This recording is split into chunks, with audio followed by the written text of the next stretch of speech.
Hi hello everyone welcome to Disha TV. ఈరోజు నిజంగా ఒక మంచి సినిమా రివ్యూ అని చెప్పొచ్చు అనమాట. బేసిక్గా ఎందుకంటే మంచి సినిమా ఎందుకనంటే మనందరికీ తెలిసిందే 2007లో రిలీజ్ అయినటువంటి హ్యాపీ డేస్ మూవీ అనమాట.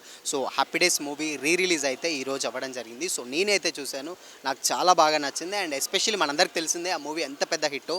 స్టార్టింగ్ సీన్ మనందరికీ తెలిసిందే కదా, ఆల్మోస్ట్ కాలేజ్ ర్యాగింగ్స్, లేకపోతే ఉన్నటువంటి కామెడీ రాజేష్ది, అంటే ఐ మీన్ నిఖిల్ గారిది, వరుణ్ సందేశ్ గారిది, ఈ కామెడీ అంతా ఆబ్వియస్లీ నువ్వేంట్రా చెప్పేది మాకు అనుకోవచ్చు, ఎందుకంటే ఆల్రెడీ మనకు తెలిసిన మూవీ. సో ఓవరాల్గా మూవీ అయితే నెక్స్ట్ లెవెల్ ఉందన్నమాట. సో అంటే రిలీజ్ అనేసరికి మనకు బేసిక్గా పాత అంటే ఏమంటారు 2007 మూవీస్ అంటే కొంచెం బ్లర్గా టీవీలలో అంటే చిన్న స్క్రీన్లలో చూసాం కదా, బట్ బిగ్ స్క్రీన్కి వచ్చేసరికి బిగ్ స్క్రీన్ ఎక్స్పీరియన్స్ మాత్రం నిజంగా చాలా బాగా అనిపిస్తుంది. ఎస్పెషల్లీ అండ్ క్రౌడ్లో చూసినప్పుడు ఏంటంటే చాలా మందికి ఏమంటే చాలా ఇంపాక్ట్ ఉంటుందన్నమాట. ప్రతి ఒక్క scene to scene and music కానీ, ఎస్పెషల్లీ తెలుసు మనకు మ్యూజిక్ మిక్కీ జే మేయర్ గారి మ్యూజిక్ అయితే నెక్స్ట్ లెవెల్ అనిపిస్తుంది అనమాట థియేటర్లో. అంటే చూస్తున్నంతసేపు సినిమాని ఒక్కొక్క ట్రాన్స్లోకి తీసుకెళ్తూ ఉంటాం అనమాట. మనం అంత ఆ రేంజ్లో ఉంటుంది, మనకు తెలిసిందే.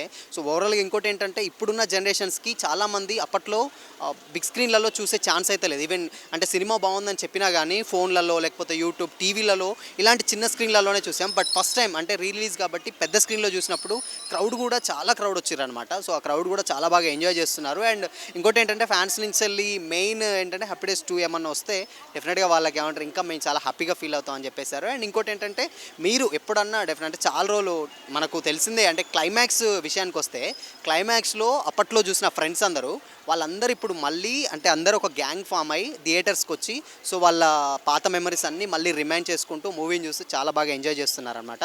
సో మీరు కూడా ఈవెన్ అప్పట్లో ఏమన్నా చూసేది ఏమంటారు హ్యాపీ డేస్ మూవీ నచ్చి లేకపోతే ఒకవేళ ఇన్ కేస్ చూడాలనిపించి టైం దొరకకపోతే బట్ ఇప్పుడు మాత్రం ఛాన్స్ డెఫినెట్గా ఉంది. రిలీజ్ అయితే హ్యాపీ డేస్ అయితే అయిందనమాట. సో ఆ రిలీజ్ని మీరు చాలా బాగా ఎంజాయ్ చేయొచ్చు. ఫ్రెండ్స్ తోటి రావచ్చు, ఫ్యామిలీస్ తోటి రావచ్చు. సినిమా మనందరికి తెలిసిందే కదా, ఎక్కడ వల్గారిటీ కానీ లేకపోతే బోల్డ్ రొమాన్స్ సీన్స్ అయితే అవన్నీ అయితే ఏముండవు అనమాట. సో ఓవరాల్గా మూవీ ఒక మంచి ఏమంటారు మంచి ఒక ఫీల్ గుడ్ మూవీ అయితే చెప్పచ్చు. అండ్ ఇక మనకు తెలిసిందే నిఖిల్ గారి పర్ఫార్మెన్స్ ఎలా ఉందో నెక్స్ట్ లెవెల్లో ఉంటుంది. అండ్ ఇప్పుడు ఆయన పాన్ ఇండియా స్టార్ హీరో అయ్యారు. అండ్ వరుణ్ సందేశ్ గారు లైక్ తమన్నా గారు ఇవంతా అప్పట్లో గ్యాంగ్ ఫామ్ అయిన తీసిన సినిమా కదా ఇది. ఇప్పుడు ఆల్మోస్ట్ అందరూ ఒక్కొక్క స్టార్ అయ్యారు. బట్ మూవీ అయితే ప్రతి ఒక్కరు చాలా అంటే చాలా బాగా ఎంజాయ్ చేస్తున్నారు అండ్ చేస్తారు కూడా. థియేటర్ ఎక్స్పీరియన్స్ అయితే మీకు కంపల్సరీ ఒక మంచి ఫీలింగ్ని అయితే ఇస్తుంది. ఈ సమ్మర్లో ఎస్పెషల్లీ కాలేజ్ స్టూడెంట్స్కి అయితే అప్పట్లో జరిగినటువంటి ఏమంటారు ఇన్సిడెంట్స్ పాత స్టూడెంట్స్ కొంచెం రిమైండ్ చేసుకోవడానికి చాలా బాగుంటుంది అనమాట. సో డెఫినెట్గా మీ నియరెస్ట్ థియేటర్స్లో ఎవరన్నా ఉంటే తప్పకుండా హ్యాపీ డేస్ మూవీ వాచ్ చేయాలనుకుంటే డెఫినెట్గా వాచ్ చేయండి.